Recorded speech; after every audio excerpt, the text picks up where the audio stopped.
Bonjour, nous nous retrouvons aujourd'hui pour un tutoriel de la section D.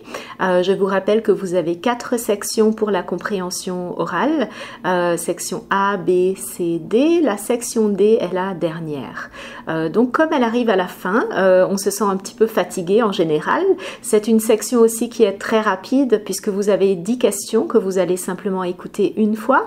Mais 10 questions sur 60, c'est tout de même important pour votre test. Donc nous avons décidé aujourd'hui de vous donner quelques stratégies pour bien réussir la section D de la compréhension orale. Donc je vais vous donner 2 stratégies. La stratégie numéro 1, c'est de bien lire la question dans sa tête avant l'écoute. Ça va nous permettre de gagner du temps. Et la stratégie numéro 2, ce serait de repérer les sons qui sont fautifs. Donc avec un petit peu de pratique, quand vous aurez pratiqué plusieurs fois, vous allez être capable de repérer les sons qui vont poser des problèmes et vous allez donc être capable de choisir si c'est A oui ou B non. Donc au niveau des sons, je vais vous en donner 6 aujourd'hui qui sont assez répétitifs dans en général la section D. Vous allez toujours retrouver les mêmes types de sons qui vont poser problème. Et donc, vous allez tenter de les repérer de cette façon. La première, ce serait la différence entre le B et le P. La deuxième, ce serait la différence entre le D et le T. La troisième, entre le C et le G, qui sont prononcés K et G. Okay, par exemple, dans garçon, vous avez le C.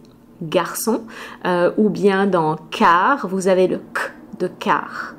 La quatrième, ce serait la différence entre le S et le Z que vous allez trouver en fin de mot par exemple, ou bien que vous allez trouver au milieu de mots entre deux voyelles. Un S va se prononcer Z.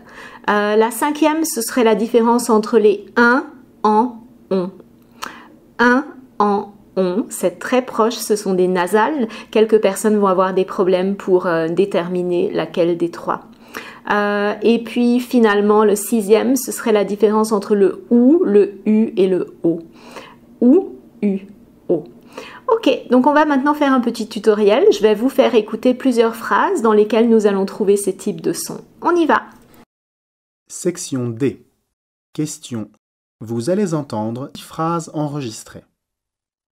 Attention, vous n'entendrez chaque phrase qu'une fois. La phrase que vous entendez correspond-elle à la phrase que vous lisez sur votre feuille? Nous allons maintenant écouter la question numéro 1. Question. Je suis fatiguée. J'ai besoin d'un bain. C'est un et en. Ok.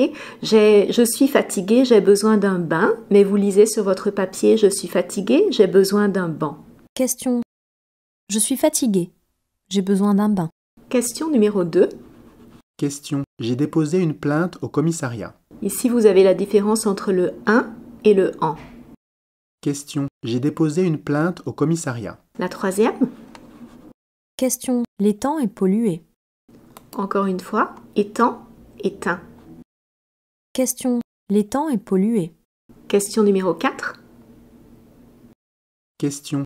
Il a écrasé mon ongle. C'est la différence entre le G et le C. G et K. Question. Il a écrasé mon ongle. Question numéro 5. Question. Voilà mon bureau. La différence entre le OU et le U. Question. Voilà mon bureau. Question 6. Question. C'est un violon. La différence entre le ON et le AN. Question. C'est un violon. Voilà, j'espère que cette vidéo vous sera utile. Je vous répète encore une fois qu'il est très important de pratiquer pour la section D et c'est une chose tout à fait abordable pour les débutants. Donc des débutants de niveau A1 sont tout à fait capables de se débrouiller avec la section D avec beaucoup de pratique et avec quelques stratégies. Bonne journée, à bientôt!